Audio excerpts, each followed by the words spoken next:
Another big boy video requested over on Patreon. If you would like to request your own videos like this in the future, as I always like to start these videos by pointing you in the direction of my Patreon, because you can do that over there. And if you don't want to, request videos, you can just pay $1 or £1 a month to be a part of the Discord server and get a few other perks as well too. So please consider that. And here we go again with another worst to best. It's been quite some time since my last one. The last one I did was Tyler, the Creator, which was well back in like the early months of 2023.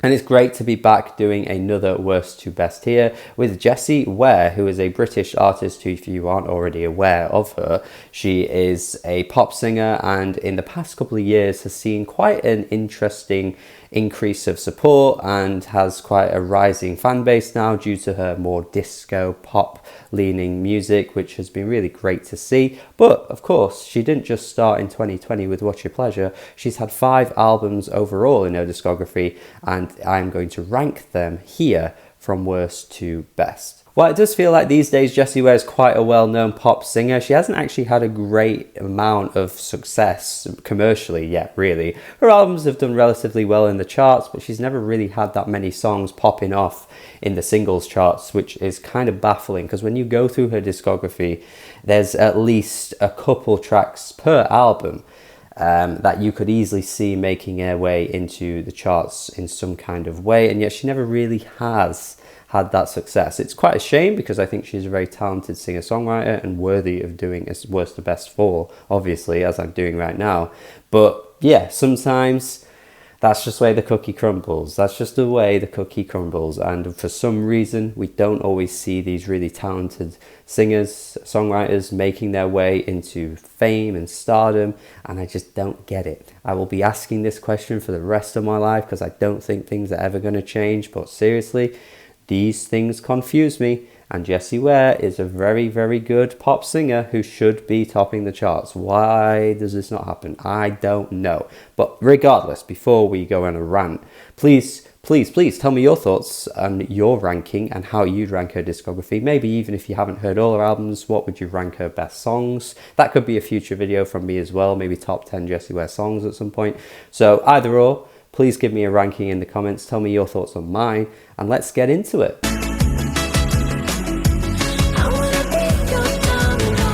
Okay, unfortunately we are going to start a little negative though, because I do think her worst album is Glass House, and unfortunately it is an album I'm not particularly keen on overall. I think musically this is quite easily her flattest sounding album, and I think that can come with its pros and cons, because I think if you're a big fan of this kind of slower paced, it's more almost like ballady type music in places actually, then you're going to like this kind of thing. It's got that kind of appeal. I think, with the fact that she has such strong pipes and is a really good singer, she does carry these tracks in ways that I think you wouldn't if you had a pretty meh voice. So there are some positives to take in that sense. There's some kind of like sophisty pop moments here. She's quite sultry at times, and she is very good at selling that kind of thing. But I just would have preferred the production to have a bit more bite to it, a bit more pop to it, because these tracks just kind of fade into the background for me a little bit. It's like that kind of sort of Emily Sandé sort of thing. I'm not really keen on those kinds of singer-songwriters that bring to the table just really good vocals, but everything else sounds a bit meh.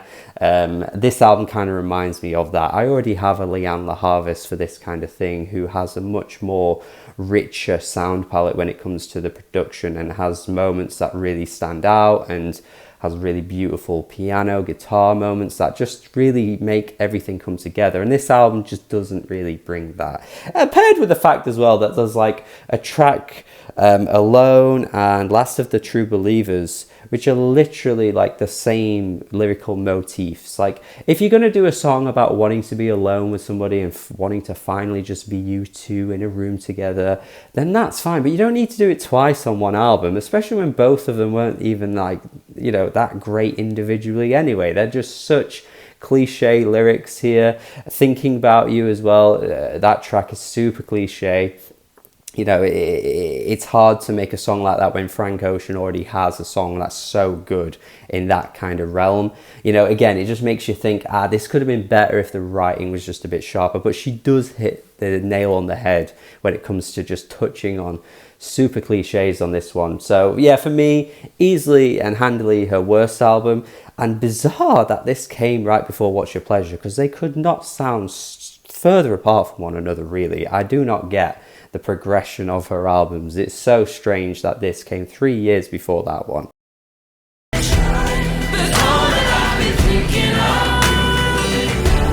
At number 4 in her discography for me is Tough Love, her second album. An album actually, in preparation for this video, did grow on me a little bit. I was actually more impressed with the production this time around. Has very similar leanings to Glass House, with the sort of slower tracks and the kind of wallpaper ballady moments that are a little tepid and a little weak and don't really stand out all that well. But actually, some of the production at times is super strong on this album. I mean, Cruel is top notch with the production. Really like some of the details that come through. Want Your Feeling. If I were to put together a top 10 songs right now for Jessie Ware, I think this might make it in there. Really love this track. The rhythm on this track is great. The way she says feeling, like, oh, she's screaming. You feel it in your soul when she says that part, man. It's so good. Feeling. And then the kind of the instrumentation kind of comes together by the end of the track as well. Oh, it all sounds so good. This track is produced immaculately. Really good stuff on this one. The track with Ed Sheeran on it, which is a pretty big moment for anyone's career actually, is, I believe, her highest ever charting song, which makes sense, obviously, when you've got someone that tops the charts with everything he puts out. You know, it's going to carry some weight, isn't it, in the charts, to be fair. It's okay, this track actually is pretty decent. Obviously, one of the things I do praise and like about Ed Sheeran is that whenever he writes a song for somebody, he always is on the song in some kind of way, which is something a lot of people don't do when they write other people's songs. They'll just hand it over and that's it. But Ed Sheeran, whenever he writes a song for someone, he might be playing guitar in the background, he might be doing some backing vocals, and he is on this track in the backing vocals as well. So props to Ed for always committing to that. I think that's a pretty nice little Easter egg that he throws in there with his songs that he writes. It's actually pretty nice overall. Certainly does sound like something Radio 1 would play, like, you know, in the mornings or whatever. You can see why it charted, and you can also see why Jessie Ware was super defensive of Ed Sheeran in that over-under video that Pitchfork did. If you've never watched that video, by the way, please go watch it. It's so funny. But even regardless, going on a tangent here, it's a decent album. It's a decent album that I think has some nice production moments. But I will say the album that is in third place actually is more impressive when it comes to the production.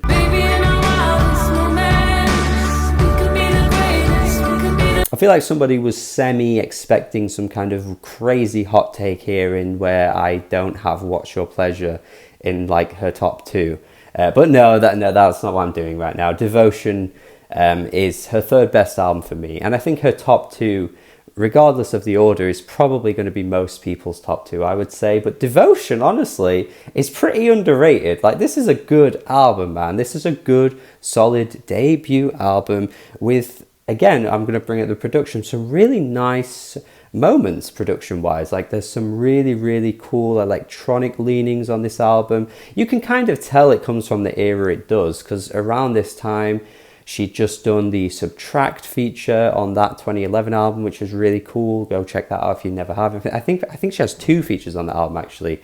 Really good stuff there. And then a year later, she's on that Disclosure track, which is fantastic too. So there is a world where Jessie could lean into the more sort of modern electronic elements that, you know, bring together some really kind of cool, flashy production moments. And they do pop up on this album. I mean, you've got the track like Still Love Me, which again has those kind of weird warped wobbles in the instrumentation, some cool bass coming through there, which I really like. Sweet Talk is a track that has some cool like guitar coming through. It's really spicy in how it sounds. There are, of course, again, some of those softer, mellower moments which you get on literally every single Jessie album. I think she always wants to keep true to that side of her, to be honest with you, like Wildest Moments. But again, with it being one of her best songs for me, like I said about the Want Your Feeling track, this is still up there for me too.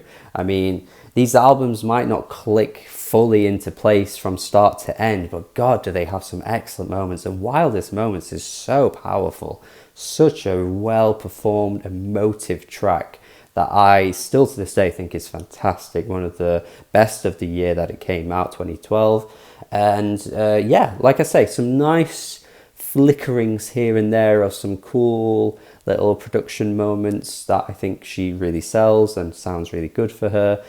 Stuff that she doesn't really explore ever again, which is quite strange, but I like it for what it is in the time that she was doing it. But of course, there are 2 more albums that she has under her belt, which are kind of maybe leagues above these first 3, honestly. Not to say these first 3 are bad, but the quality increase, the quality jump, my friends, ooh, is crazy.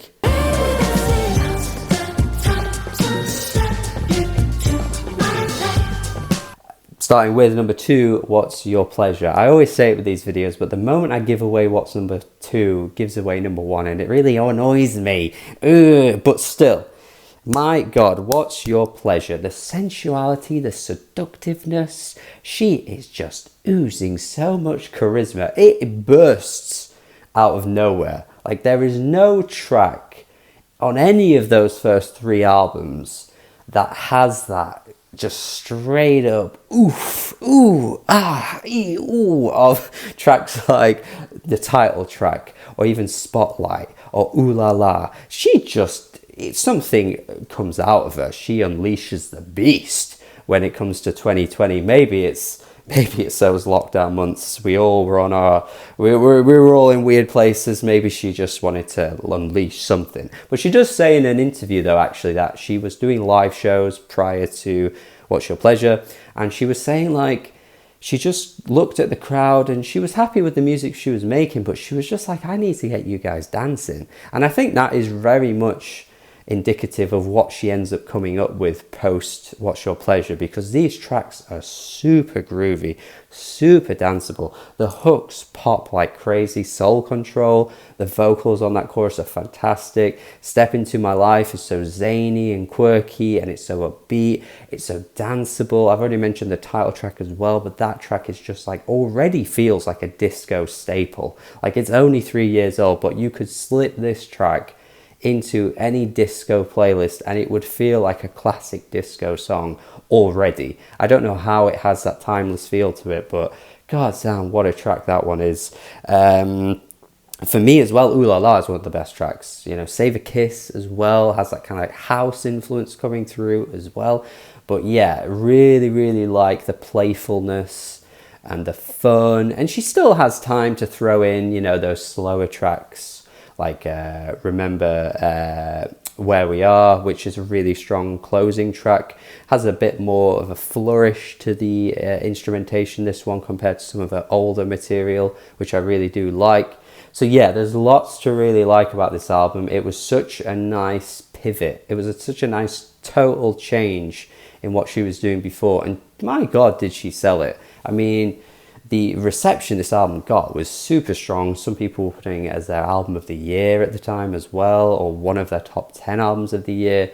It totally deserves it and has really put her on the map, I think, now, because she really can make these fun disco-led pop bangers. But somehow she topped it, and at the time I was saying this could be better. I think I even said it in my review, but I was like, nah, this is really good, but there's a way to make this even better. And well, she did that.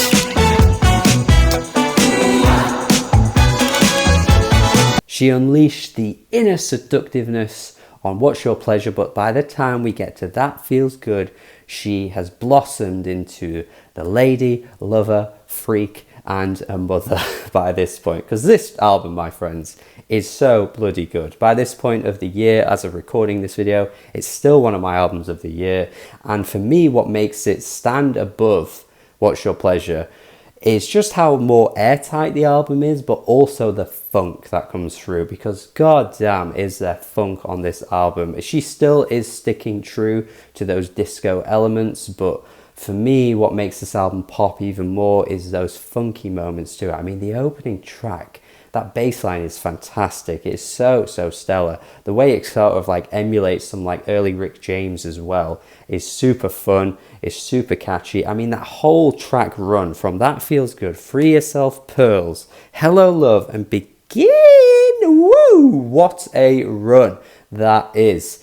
Oh my God. Free Yourself got that gospel inclusion. Pearls is just super anthemic and euphoric with how she's just throwing out those vocals. It is such a great track. Oh my God. And then Begin is a track that's just like so huge and maximalist with the production. Everything just feels so luxurious and expensive on that track. The whole album too just feels like she upped the ante with the production. I mean, the production on What's Your Pleasure was great too. I mean, James Ford, who's we've seen work with Foles and Florence and the Machine, of course, comes through on that album really nicely. But the production on this album just feels even bigger and like stronger and more fiery. It's so good. You've got tracks like Shake the Bottle, which are super playful and silly and tongue-in-cheek.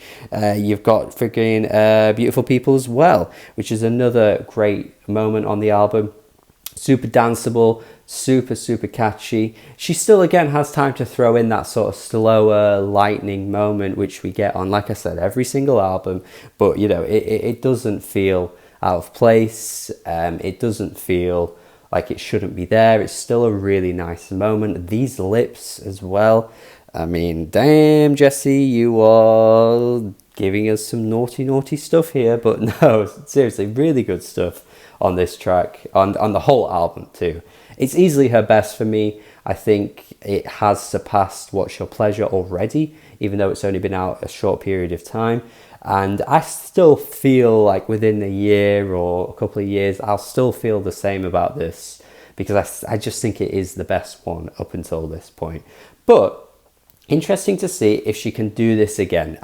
This is where you're going to get some interesting revelations, because she's done this twice now on some really good albums.